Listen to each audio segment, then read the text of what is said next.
হচ্ছিল যে মাল চিরঞ্জিতের পিছনে বসবে আর কি করা যাবে এখন। হ্যাঁ সবার পিছনে বসতে হবে।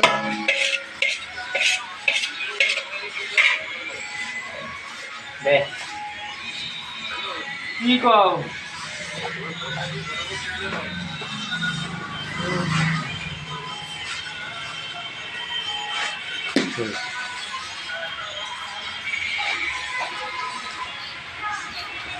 ঠিক আছে না চিরঞ্জিত?